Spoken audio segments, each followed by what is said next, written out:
Okie dokie. Everybody, we're going to be talking about generalization today. This training is called Beyond the Table, Teaching for Real Life. Title brought to you by me and ChatGPT. Our objectives today, we're just going to talk generally about what generalization is, and then how we can plan to ensure generalization, and then how we can explicitly teach generalization. So, a definition to start with here is going to be behavior change, or a behavior change that may be said to have generality, is if it proves durable over time, if it appears in a wide variety of possible environments, or if it spreads to a wide variety of related behaviors. So there's those three elements we're going to kind of be touching on now throughout the rest of the training. This definition comes from the Bible, the White Book, which is always where I start when we're talking about any kind of subject here. Um, and so we'll kind of work from that definition of generalization. So again, these three elements, just to zoom in a little bit more time. So it's making sure behavior persists over time. Uh, this is also known as maintenance. We talk about this pretty often. This appears in our treatment plans. We want to describe how we are ensuring that when the actual treatment ends, that the behavior itself continues to occur in the natural environment um, indefinitely into the future. The second one is environments, which might be a little bit misleading. That it includes environments. So it's the behavior occurring across not just different settings or environments, but across multiple conditions where it needs to occur but wasn't originally trained. So this can include settings, but also extends to different materials, different people, or any related stimuli that might vary when this behavior needs to take place. And then the third one is behaviors. So it's the learner exhibiting variations of the original behavior that contacts the same reinforcer. Okay. So this we could call this untrained functionally equivalent behaviors. So there might be situations where a slightly different topography of the behavior, so just like the behavior looks a little bit different, but it serves the same purpose and it contacts the same reinforcer as the originally trained behavior. We're going to zoom in even further on all of these, but this is just kind of, again, a general view of these things. So the first one here is maintenance. Maintenance is, again, maintaining mastery. So once you've met whatever mastery criteria you set out, it's maintaining that mastery over time. So we ensure this by probing at multiple times following treatment. That's what happens in studies. Obviously, we don't really have the ability to do this if we end treatment and discharge a client, but we do want to check for this with behaviors that were previously mastered in treatment. You know, we might have moved on to new objectives, but we want to probe and make sure that mastery is being maintained for those previously mastered behaviors. Um, it's easy to conflate or combine mastery or I'm sorry, maintenance and setting generalization, right? So we want not just a behavior to keep occurring over time, but also keep occurring over time in every setting that it needs to happen in. So there is like a combination of both of those things here, but maintenance specifically refers to temporally, so just maintaining it over time. And then just a little note here. This is something like we could just dive into separately, but I thought this was really interesting, of the effect of mastery criteria on maintenance. I had trouble throughout this entire training picking what studies to talk about because generalization just like covers so many different things that you could just like go down any number of rabbit holes. I read way too many papers making this training, but I thought this was really interesting. So there's this study, the effects of mastery criteria on maintenance, where they look at training different behaviors to a certain level of mastery. So this is how we write our objectives if you're a BC. This specific study looked at tacting. So tacting in to mastery of 80%. So 80% correct or accurate, and then 90% and 100%. And there are a bunch of studies like this. This was actually a replication. And it showed that 80% may not be sufficient to maintain maintenance. This looked at maintenance up to a month. So only a month after training ended, those behaviors, the tacts for participants who were trained just to 80% were not maintained to the same degree as those that were taught to 90% or 100%. So this is just a little note to keep in mind if you are a BC and you're writing objectives and setting mastery criteria. I see a lot. I myself use 80% a lot, and I'm going to rethink that after looking at this study, that it might be that higher mastery criteria lead to higher rates of maintenance over time. The second one, this is setting or situation generalization. Again, this is not just setting, multiple settings. It's just multiple, it's circumstances or situations. Whatever situation we need this behavior to happen in, all of the or the variables or stimuli in those different situations are going to vary, and we need that behavior to continue to take place under all of those varying conditions. So we have these two terms that are important to know. We have the instructional setting, which is just where training takes place. And then we have the generalized settings, which might be one setting or like many multiple settings. The generalization setting, I sometimes am taught, I use this term generalization setting, but I think it's easier to just call this the natural environment, right? Like the natural environment leads us to that idea of just like, okay, where does this behavior just naturally need to occur in order for this to be a useful behavior for this individual, right? It needs to happen in the natural environment, which might actually encompass multiple settings.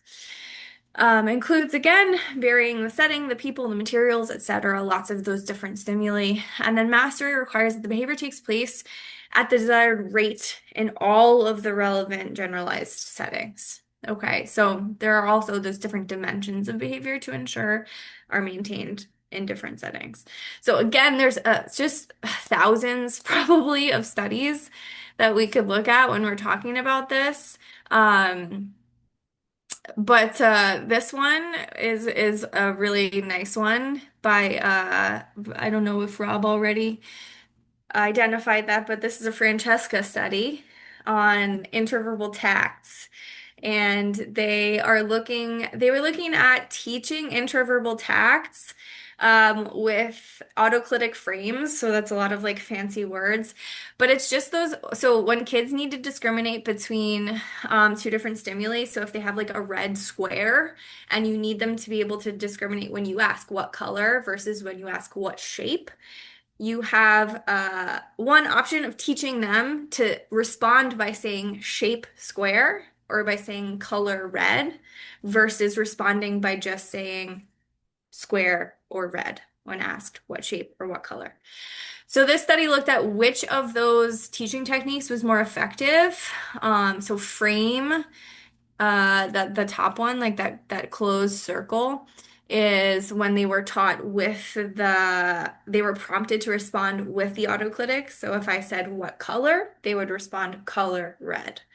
And likewise, what shape? Shape square.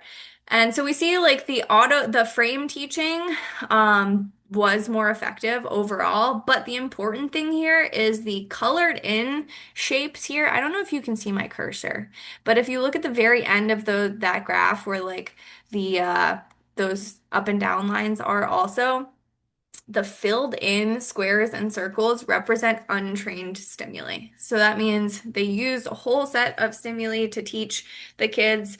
There were like pictures of people doing things, and they had to identify who it was and what they were doing, and there were shapes that were colored. And then they did all of this training, and then they switched to a whole new set of stimuli that the kids had never seen before. And those filled in circles and squares represent completely untrained stimuli, and you see how high the performance is on those generalization probes, right? So those are brand new stimuli. So that more than anything shows you how it shows you that that mastery was not only occurred on those trained stimuli, but on the brand new ones.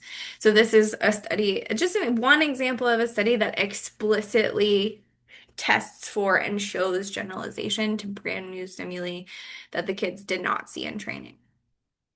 And then you have response generalization. So this is that whenever necessary, a behavior takes on different shapes or topographies in order to be more functional in the environment, right? So the occurrence of new behaviors that serve the same purpose, and we call that functional equivalence. So this is highly relevant with social skills, right? This is where we really want to avoid rote responding, where a kid either initiates or responds exactly the same way all the time, no matter what. We want to see variation in the natural environment with social skills. So a great example of this is a study that most of us already have seen. I don't remember exactly where was it a meeting or a training, Rob? I don't remember. But we looked at this study about playing tricks, teaching kids how to play friendly tricks on others. And I thought this was a great example of a study that in order for this to be mastered, they needed the kids not just to perform the tricks that they taught them, they needed the kids to come up with new tricks that they could play on different people in the environment. In order for this specific skill to be mastered, that variation in responding was absolutely necessary. So in this case, they used multiple exemplar training and a rule set, which again, we'll revisit that also. It was implemented to promote the acquisition of a trick playing repertoire. So a repertoire refers to like a whole generalized set of behaviors that are functionally equivalent, rather than a rote, rigid, or repetitive acquisition of a particular trick or trick type. I love that. That's like a perfect explanation of what we're talking about here. Is we want that flexible repertoire of like I can adapt this behavior and come up with a variation of the behavior to fit each different setting.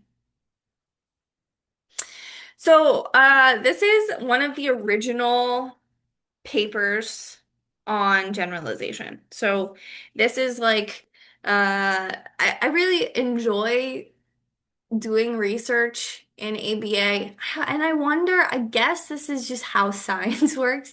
I wonder about this in other fields, but ABA is really cool because like there are these seminal early papers, and then it seems just like all of the subsequent research kind of like draws a line back to and reflects the structure of these like original papers.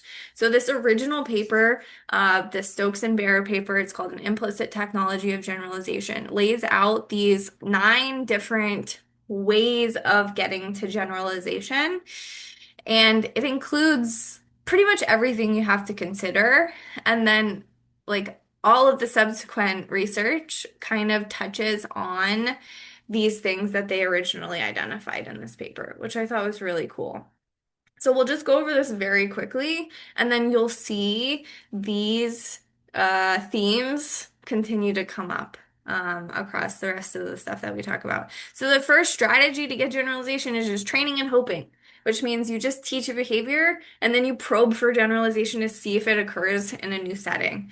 Then you have sequential modification, which basically means that you transfer your training to different settings as needed. If generalization doesn't happen, you just do the same teaching procedure in a new setting until you get generalization.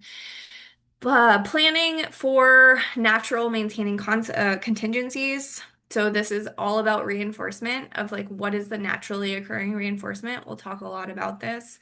Training sufficient exemplars, so multiple exemplar training, we'll talk about this. Training loosely, so varying instructional practices is really important. Using indiscriminable contingencies. This just refers to the natural environment again and how reinforcement occurs. So not only is there going to be a naturally occurring reinforcer, but the schedule of reinforcement in the natural environment is different from training. It varies more and it's thinner typically, so it happens less consistently. So we need to plan for that and how to bridge that. Using common stimuli, obviously, if you're in a training setting, you want to be teaching kids to respond to stimuli that they're likely to see and encounter in the natural environment, whatever that setting may be. You can mediate generalization, so meaning you can specifically reinforce generalization. You can carry over reinforcer, the actual specific reinforcer from your training setting to your generalization setting, and then training to generalize. So practicing, reinforcing, using instructions and rules. So they kind of covered everything in this paper, and then over, the subsequent years, there's been just dozens, probably hundreds of studies looking into each of these specific things. So, what they recommend, so we're gonna do that too. We're gonna kind of like everything we talk about is just gonna kind of reflect uh those original ideas. So we're gonna now talk about planning for generalization, so how we can plan to ensure that generalization happens. And then we're going to get a little more specific about programming and the procedures that we can use to make sure generalization happens. Okay. So the two major planning considerations here are considering natural communities of reinforcement. So what is the reinforcement that's going to be maintaining this behavior ultimately when we're gone in the natural environment, and then including specific generalization criteria in your treatment planning for mastery, right? So the first one, natural communities of reinforcement. There's a whole training on this that Rob did that I recommend everybody watch. That's again the tricky thing with this specific topic is it connects to topics that require their own entire trainings. So it's hard to kind of like drill down on everything. Um, so natural communities of reinforcement, again, this just means we have lots of choices of how we're gonna reinforce behaviors when we're doing training, when we're in session. We can use any number of arbitrary reinforcers. I'm gonna use that word arbitrary reinforcers from now on kind of a lot. That just means that it's not the natural reinforcer. Like with manding, for example, like manding always has a natural reinforcer because the item you're requesting best reinforces the request, right? But with like tacts, there's no like functional reinforcer, which is why we use like edibles and toys and praise to reinforce those behaviors because there's no naturally occurring reinforcer for that. So that's what an arbitrary reinforcer is. So very often we start by teaching behaviors with those arbitrary reinforcers, but we can't stop there, right? We need to plan, identify what that ultimately sustaining reinforcer is going to be in the natural environment, and we need to bridge, like build a map from our original reinforcers to the natural reinforcers. So for example, play behaviors may initially be reinforced by adult praise and edibles, where you're just getting a kid to share something and you can praise it and deliver edibles, which is not, edibles are not related to that play behavior. That's an arbitrary reinforcer. And you do that consist until that sharing behavior contacts enough attention and interaction and reinforcement from peers. And that is what is ultimately going to sustain that behavior in the natural environment is the social reinforcement from peers, right? So your interventions, when we're writing interventions in your treatment plan, should specify, right? How reinforcement is going to shift from that arbitrary reinforcer to the natural reinforcer. Intervention should also specify the schedule. So the schedule, and we'll look at some examples of this, the schedule specifically is going to help you transfer. So very often this just looks like you have an arbitrary reinforcer and you have the natural reinforcer going at the same time, right? And then you're just thinning the schedule of the arbitrary, of the edible, of the tangible, whatever it is, until you can fade that all the way out. And then you still just have that natural reinforcer occurring. So we'll look at that more. Um, and then treatment planning. So for each behavior to be considered mastered, so when we're talking about mastery criteria, we can't talk about mastery criteria without talking about generalization. So we need to consider what environment are we teaching this and taking data in? And then what environments are we going to need this behavior to happen in also in order for it to be considered mastered? Right? We can't just, and we need to consider future settings, right? If we have a kid at home or in preschool, that kid's not going to be in preschool forever. They're going to kindergarten, they're going to be in a bigger school. So we need that behavior to generalize to other settings in the future. And we need to plan for that, right? So we can write this out in the client's generalization and maintenance section, and we can write this out in the goal section. Which I'll show you. But I kind of like this example. So just as an example, right? Like if we're teaching a kid to do a transaction, like pay for something, they might have to pay for lunch at school. But they have to pay for things. They might need to learn to pay for things in lots of different places. And especially nowadays, there's so many topographies of this paying for something. There's just like all of these different things where you have to like scan, insert, tap, hand it to someone. There's cash, there's cards, there's phone pay. Like there's so many different topographies for paying for something. So we have to consider all of those different uh, necessary skills in different environments. So this might be a way that you can more specifically plan for generalization of in your goal section, right? Like your goal section is general. So your goal might be increased communication. And then your objectives are specific behaviors that build like a map up to that ultimate goal of having better communication skills. So your current objective with a kid might be that the client mans when given a choice between two items. Pretty basic manding skill. But what is your map of manding? Like that, you're not done with manding. Where does manding need to happen? What types of manding do you need to happen? And build that all the way out. Like, we're not going to discharge this kid when they master the objective of manding between two items. We also need them to man for items that are not present.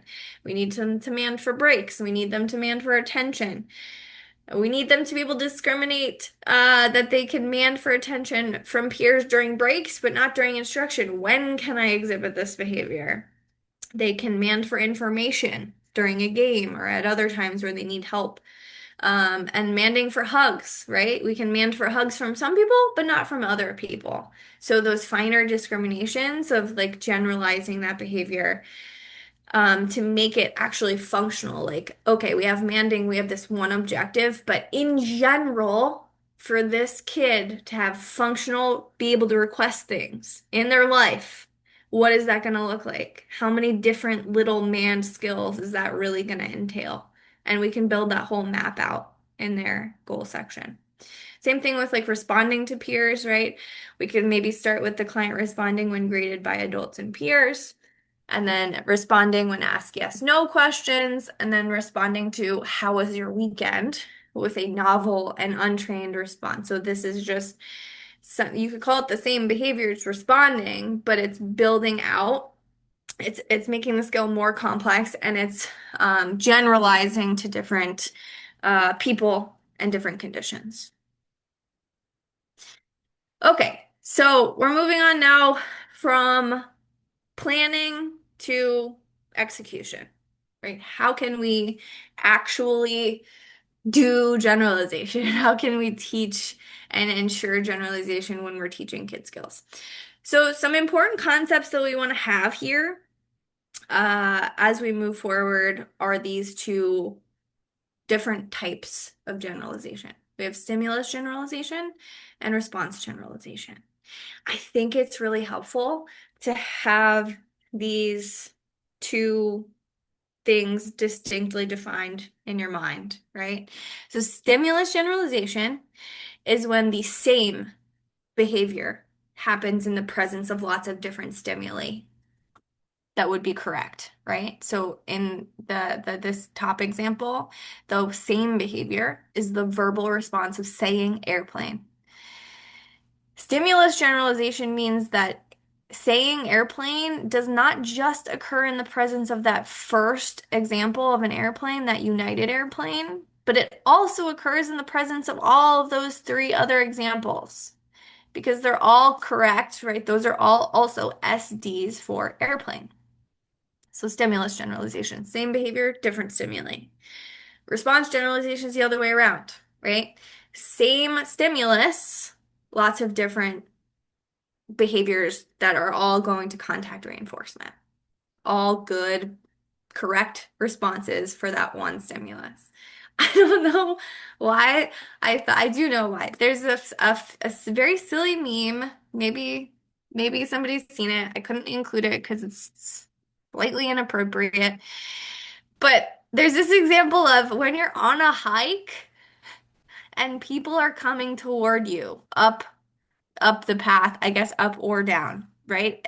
And you step to the side and it's weird if you don't interact. More, I would say more so than like on a regular walk. When you're on a hike, people always greet each other, right?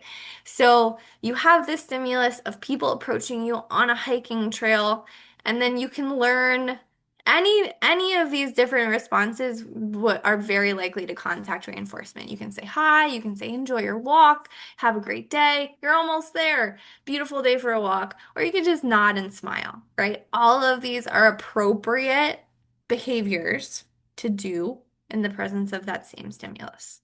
So we have response generalization, stimulus generalization. Keep those in your brain. Okay, quick reminders here. These are also just concept things. I hope, I love this circle thing. This comes from like my very favorite, I would say, my very favorite training from the autism conference says that I have been to. This one was from Andrew Bulla.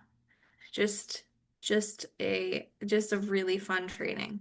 We can send it out. We should send that out, Rob, so people can watch it. Um, what all these circles are trying to tell us is that teaching a concept or teaching a behavior, right, requires both discrimination and generalization. So we can't really talk about, I tried to not talk about stimulus control, but you can't really talk about generalization without talking about discrimination. When we're learning something, we need to learn what it is and what it is not. So what it is generalization. All the things that it is generalization, and what it is not is discrimination. Okay, so in the example here, we have the response of saying tree, and then we need that response to happen in the presence of all of the stimuli that are inside the red circle. So all of the stimuli inside the red circle are correct or would make tree the correct response. Okay? There's two different circles in there because we'll come back to this, but it's worth noting here that the green words represent easy examples of tree. Those are easy to identify. When you see those, got it, tree. They all very clearly share characteristics. And we'll start talking about this more here, is stimuli that all are in that category of we want that same response to occur. They're going to share important stimulus characteristics, which is just a fancy way of saying they look similar.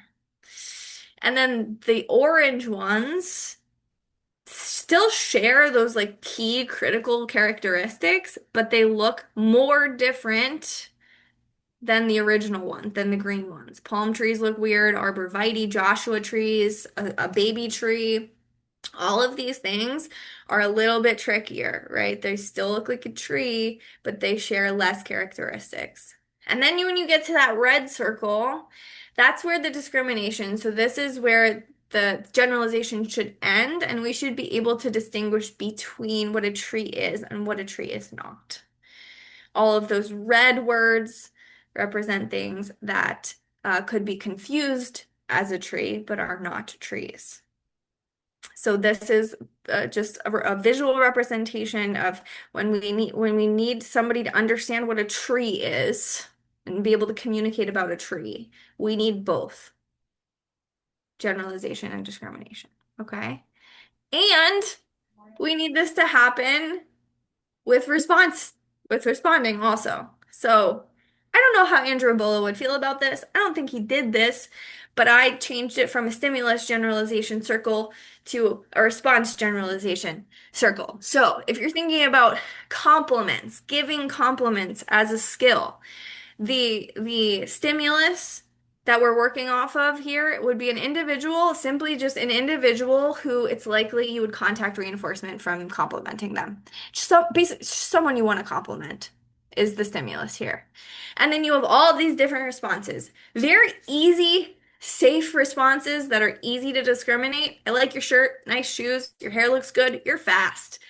Easy compliments that are very likely to contact reinforcement, easy to teach, right? Pretty safe. And then you get a little more complicated as you get out, right? The orange ones are ones that might be trickier to distinguish if this is okay or not okay to say. That was brave. I love your confidence. That color looks great on you. You must have worked hard on that. These are just like a little more complicated compliments. And then we get to the red line, which means these are things that we should stop generalization, right? They're technically, they might be compliments, but we want to stop generalization at that point in order to continue to contact reinforcement. Um, your body looks great. Probably not a good idea. You did better than I thought you would. A backhanded compliment. Your acne looks better today. That's a compliment that points out something somebody might not feel good about. You look skinnier now. Another one like that. Those pants make your legs look great.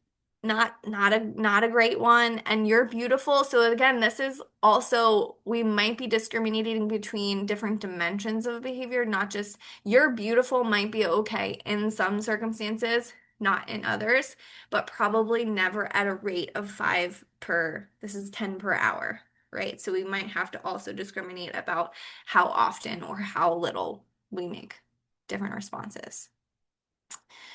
So whether we're talking about stimulus generalization or response generalization, we need to understand that we generalize to a point and then we have to make sure we have some discrimination also. So on to programming here. We have training for stimulus generalization. We're going to talk more about that. Response generalization. We're going to talk more specifically about connecting to the natural environment, using reinforcement as a bridge to the natural environment, and just as a reminder, probing throughout to make just making sure at least we're probing for generalization, definitely throughout, but absolutely at the end of treatment when you're considering calling something mastered. Okay, so training for stimulus generalization, we talked about this a little bit, but to kind of zoom in more on this, stimuli that share certain critical characteristics form a stimulus class. Okay, so this is also what a concept is. So that's also kind of why I like the circle visual, is because it shows you kind of building out a concept. I don't just know that one picture. I can't just identify one picture of an airplane. I understand what an airplane is and is not. I can communicate effectively about an airplane. Okay. So we've all heard of multiple exemplar training. Multiple exemplar training is simply the process of training sufficient examples so that a behavior comes under the control of the critical stimulus characteristics and not just one specific stimulus. And sometimes this is really hard to identify. Andrew Bolla, actually, the paper that I cited here, they do a good job. They actually want you to list out what those similar stimulus characteristics are, but it actually can be really hard. I think specifically when you think of this example of dogs, um, where you could teach a kid to respond to all of these different examples of a dog in the picture here. But it's hard to kind of point out or list out what all dogs share, the stimulus characteristics that all dogs share, right? Ears, fur, some dogs don't have fur, some form of a tail, but sometimes the tail is really hard to see. The size, definitely not, because there are all of these different sizes.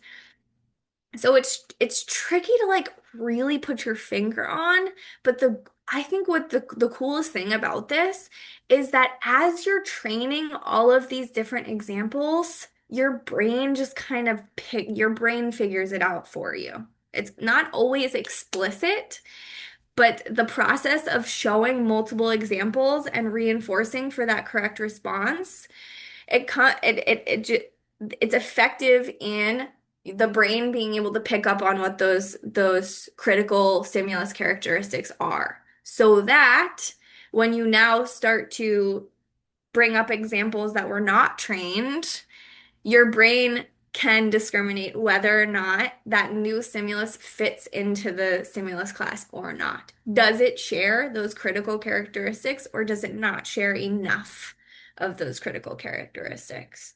Right? Like a cat. A cat or a bear very often share a lot of stimulus characteristics for ears, tails with dogs, but they don't share others.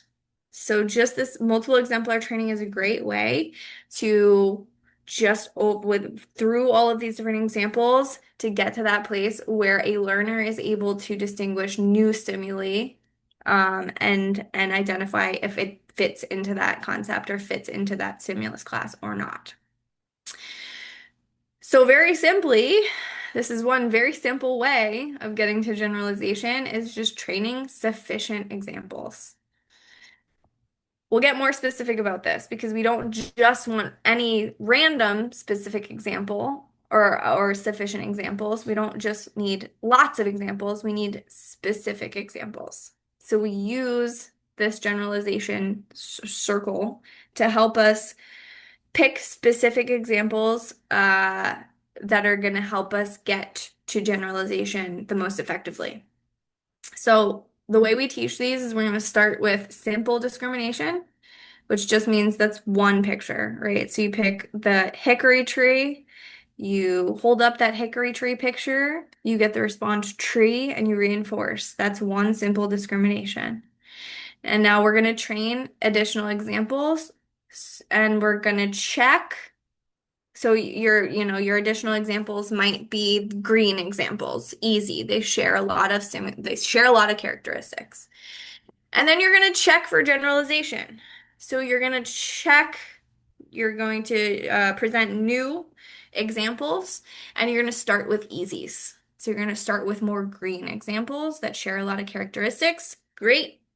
If we're getting the correct example or the correct response in the presence of those easy examples, then we're going to move on and check for generalization with hard examples. We can call those orange ones hard examples. It means they share less of those characteristics. And we want to see, are we getting the correct response in the presence of those more difficult to identify examples?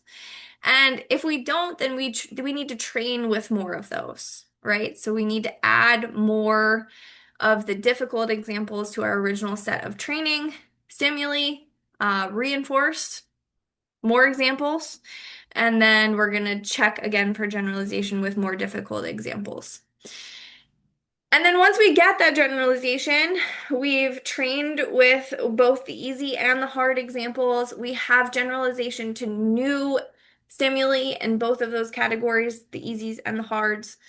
We want to make sure we have discrimination also. So again, we want to make sure that a kid is able to identify a palm tree as a tree, but that if we show them one of those pictures of a silly cell phone tower that's pretending to be a tree, they can identify that that's not a tree. That's a really hard one because sometimes I can't even tell. Um, but just as an example, we want to make sure that we're getting the generalization and we are maintaining the discrimination where it needs to end for this. So we need to consider this when we're choosing materials, okay, for intensive teaching or whatever, especially with DB map stuff.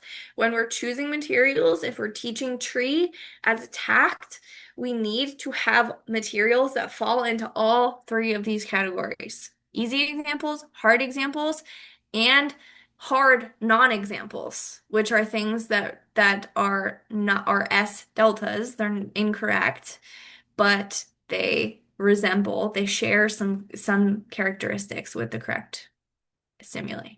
Okay. I realized also, Rob, that I skipped one of my uh keywords. Yes. I noticed the little green explosion, then forgot, and then I saw this one. I was like, oh, we should have two now. Yeah, should I just give two? Yeah, Okay. So the keywords today are going to be positions in jujitsu. The first one, the first one is side control. Side control, not stimulus control. Side control. One time I asked a kid about side control. I got into the position. I said, "What position is this?" And she said, "Self-control." My favorite. The second keyword, which is for this slide here, is going to be north, south, like the directions. North, south, north, south. Good? good. Okay, moving on. Alrighty, so an example of this. So the circles are really helpful, I think, when we're thinking about this in terms of like VB map stuff, just like early verbal skills. But we need to train for stimulus generalization when we're looking at other behaviors also, like, for example, eye contact. This study is so good. I love it. Honestly, all of these references in here, you guys should like all of the studies, you should look at them when you guys have all of your free time. When you're on vacation, read all of these studies. This is an eye contact one, so it's response to name. And treatment, so they're specifically looking at treatment, generalization, and maintenance. So I use this here as an example of programming for generalization, but you should also read this because it's a really great example of thinning schedules of arbitrary reinforcers. They have all of these schedules of reinforcement. It's amazing. I didn't include that because I included a slightly simpler example when we get to that, but it's so good. But these graphs here, are just showing the different levels of mastery in all of the different generalization situations that they programmed for. So they actually didn't just probe, they did training trials in all of these different generalization situations. So they're not just different settings. They used the like four different adults here, so different experimenters. They changed the location of the experimenter who was calling the name.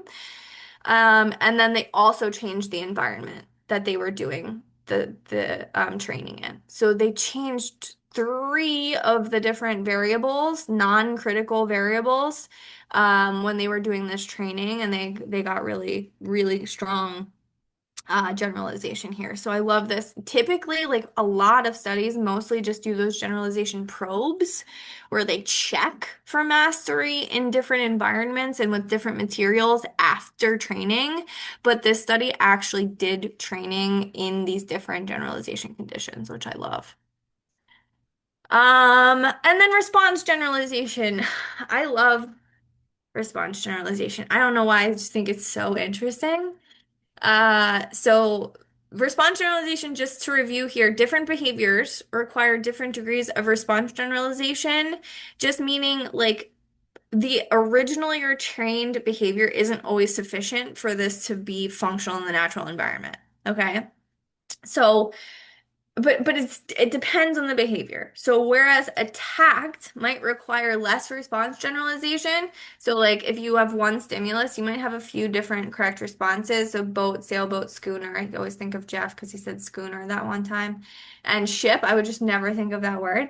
Whereas social behaviors typically require more variability in responding in order to be like natural and functional in the environment. So we need to identify that from the beginning, right? Like depending on the behavior, how much response generalization do we need for this to be functional in the natural environment now and later? And then uh and then program for that. So when response generalization is important, we need to be reinforcing when variation in responding happens, as long as again those responses are functionally equivalent. So they're contacting the same reinforcer. Um, and then multiple exemplar training can also be used not just to address, we just talked about it in the context of stimulus generalization, but it can also be used to facilitate response generalization. So they used multiple exemplar training with vending machines in this study. This is just another old classic study here, but it's just so simple and so good with vending machines. So effects of single instance, multiple instance, and general case training on generalized vending machine use. So again, not just uh, using a vending machine, but a generalized repertoire of being able to use lots of different vending machines. So the actual behaviors you have to do to get reinforcement vary. So what they did was they taught one vending machine, and then they taught two vending machines that were similar, and then they taught two more vending machines that were very different. And they saw the most generalization after teaching the two very different vending machines. And then they generalized to like three more vending machines. I was honestly impressed that there was that much variability with vending machines in 1984 because now there's a lot, right? Like vending machines look really different. But apparently that was the case back then also. Um, yeah, so that's a really good study to look at for that. There are a couple more examples here that I really liked. Um, Again, one is the tricks study, playing friendly tricks. In both of these studies, the other one is responding to disguised commands. So again, these are high level complex social skills and they included rules. They included giving the kids rules and then engaging in some kind of like multiple exemplar training or role play like practice. But I really like these rules because it shows how you're trying to teach a repertoire rather than a single behavior. Okay. So sometimes when a person wants something, they give you hints about what they want instead of just asking for it. Okay. So that's the rule. That's what it is. And then they give you examples and non-examples. Same thing with tricks. Sometimes people play tricks on one another for the purposes of teasing. A trick is when someone says something or does something that is not really true, but tries to make the other person think that it is true, even though it's not. So they give you a rule or instruction, and then they did practice, right? They give examples and non-examples, and then they practiced in both of these studies. So this is another, I don't know that we do this a lot, but I think this would be a really cool thing to utilize more with higher level social skills is teaching these rules, doing that examples and non-examples, and then practicing this stuff. I love those. This, not that. So this is another really so we just talked about response generalization, right? So there's this other category of training, kind of like this, not that, or don't do it training, or cool or not cool training, which is actually going to help draw that red line around the outside of where generalization should sort of stop, or when just when generalization and discrimination gets really tricky, the cool or not cool training or don't do it training can help kind of like focus in, like get a more I don't know why, but I always think of like the eye doctor of like getting just like a slightly better focus on what is appropriate or is not appropriate. And I love if you guys watched Love on the Spectrum. I think there's a new season. This might be like the second oldest season. This one's from the new season. I actually just watched this episode last night. I love this so much. This is a quote from Tanner. And it just shows this so it just puts like such a great point on this. He says so the producer's asking him about interacting with a date. And he says, "Well, you're not allowed to tickle them. I know you're not allowed to tickle them, but you can give them a hug and a high five." So we have a good yes response, a correct response, and an incorrect response. And then the producer says, "What about a kiss?" And Tanner says, "Oh yeah, I don't know. No, but can you still kiss them? I actually don't know if you can or not, right?" So it's so good because that's a really hard discrimination, right? It's not black and white. Sometimes you can kiss them, sometimes you definitely can't.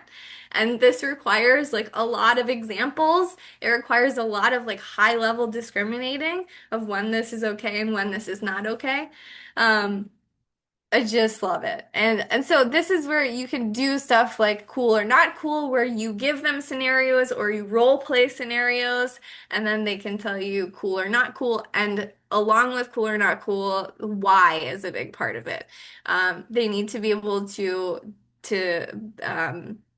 tact that reason of why it was okay or why it was not okay. So simulating the natural environment. This is so all of this kind of connects to this, but again, just to put a little bit of finer point on this. When you're in the training setting, when you're initially training a behavior, you want to choose stimuli that will appear in the natural environment. So you want to simulate the natural environment in that way. And you want to make the training environment like just as similar to the natural environment as possible. And part of this, again, we touched on this when we talked about reinforcement and planning, is training loosely.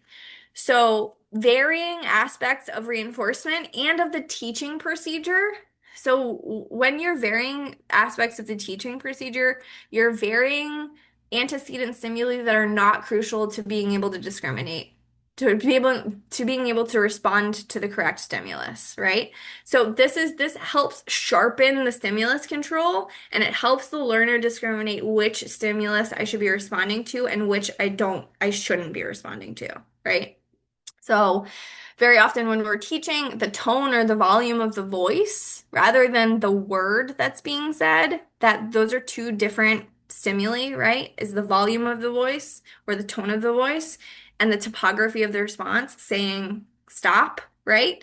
Those are two different stimuli, which both of them could potentially control the behavior, but we only want one of those to control the behavior. So we need to vary the other one so that it doesn't come to control the behavior, if that makes sense. So I want to show you this video because it's such a good example of this. Um, Hopefully the sound works here. Volcanoconiosis. Can you guys hear that, Rob? Yes. Bigger? No. Hold on, hold on. Honey badger. Kidney transplant. Pneumono-ultramicroscopic silicovolcanoconiosis. Blah, blah, blah, blah. Skyline chili. Chupacabra. Taylor Swift. Michael Jordan.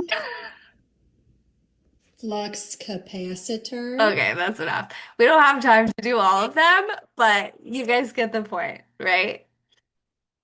So instead of the stimulus of the word sit, coming to control that response, just the tone of the voice ended up being the thing that evoked that behavior, which is not what we want, right? So, in order to prevent that from happening, we want to say sit, but we want to vary the tone and the volume of that stimulus so that the correct stimulus is the thing that actually comes to control the behavior. I thought that was so fun. Hold on, let me readjust everything again here. Okay, 4 minutes. Here we go. So we want to use reinforcement very deliberately as a bridge to the natural environment. This is this study, if you want to read about this, really nicely does this. So this is just play behaviors, right? It's the target responses are a kid saying, my turn. So trying to get a toy back and saying, what do you want? When someone indicates desire to play with her. So they're playing behaviors. And you can see in training, they trained with adults. So the triangle points on this graph are adults. And you can see the responses with peers, which is the closed square, are very low before intervention happened. And then over time, they did video modeling here of showing peers interacting, of doing the specific responses with peers. And they eventually um, get these high level of responses with peers. So they do transfer this over to peers or generalize to peers successfully. But the really nice thing here is they start by using arbitrary reinforcers. So they start with edibles and tangibles. And then they are prompting the peer, so they're getting cooperation from the peer to make sure that the kid is getting natural reinforcers, that the peer is cooperating. So they're making sure natural reinforcement is happening and they're using arbitrary reinforcers and then they're fading out the arbitrary reinforcers. So here, this is like the just little blurb from that section. The participant is receiving a reinforcer, so an edible or a token, and praise, arbitrary reinforcers, for both prompted and unprompted responses. And then they're also getting the kid to cooperate. So natural reinforcement is happening every time. And then during reinforcement thinning, the natural reinforcement is still delivered on a continuous schedule by prompting the peers to cooperate. But then it gives you this very specific schedule of how they thinned out the edibles and the tokens. So the schedule was thinned to FR3, FR4, FR5. After FR5, it was two per session, then one mid-session, and then after that, training by Jipta. I think that was the last one.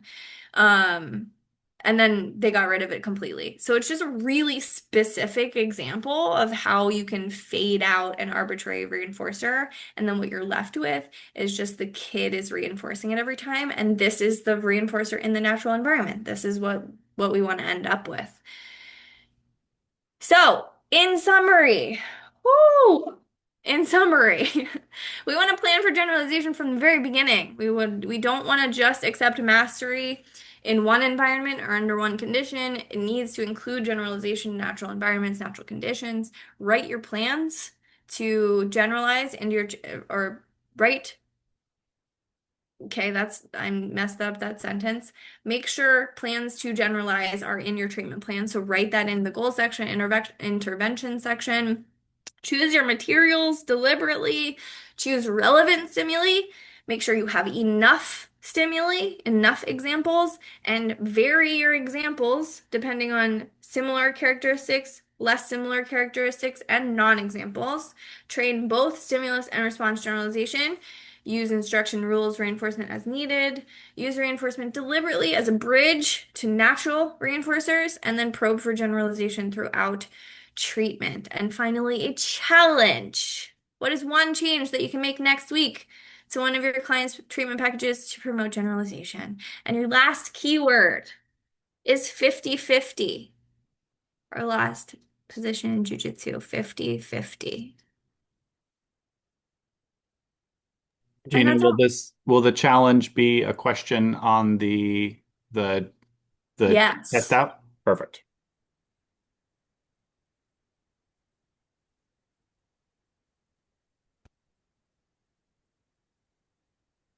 Beautifully done. Thanks, Gina. It was really interesting. Thank you, Barb.